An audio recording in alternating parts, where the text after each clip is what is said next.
Au Sénat, le Sénat a voté une nouvelle contribution de 7 heures de travail sans rémunération par an. C'est ce qu'on appelle, en tout cas ce qu'il présente comme la solidarité, notamment pour nos aînés. Qu'en pensez-vous? Non, mais la solidarité, c'est de diminuer le niveau d'inégalité en France, de faire en sorte que les plus riches utilisent pas des jets toute la journée pendant que certains n'ont pas de quoi manger. C'est ça, la solidarité. C'est pas de faire travailler ceux qui travaillent déjà 7 heures de plus par an gratuitement. C'est pas ça, en fait. Enfin, les personnes, moi, je pense à toutes les personnes qui s'occupent des personnes âgées, des enfants, qui sont dans le nettoyage, qui sont exposés à des produits chimiques. 7 heures de travail gratuit, c'est 7 heures de travail du corps, c'est 7 heures de pénibilité, c'est 7 heures d'intoxication aux produits chimiques pour certains d'entre eux et certaines d'entre elles.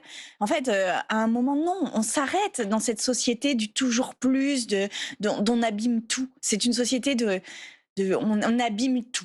Tout, on abîme la planète, on abîme nos corps, on abîme tout, ça suffit. Vraiment, ça suffit. Et on a besoin d'un autre projet de société, un projet de solidarité, de coopération, un projet de prendre soin de nous, de la planète, de tout le monde. Et en fait, c'est facile, il faut des lois, il faut un encadrement. On l'a fait pendant des années, en fait. Pourquoi, là, tout à coup, le libéralisme est la seule solution envisagée? Pourquoi il faut toujours travailler le plus gratuitement possible, le moins cher possible? En fait, c'est des heures de vie que l'on donne à cela. Donc, ça mérite un tout petit peu de respect et de nos conditions psychiques et de nos conditions physiques. Enfin, voilà, c'est pas possible de travailler gratuitement. Tout travail mérite salaire. Je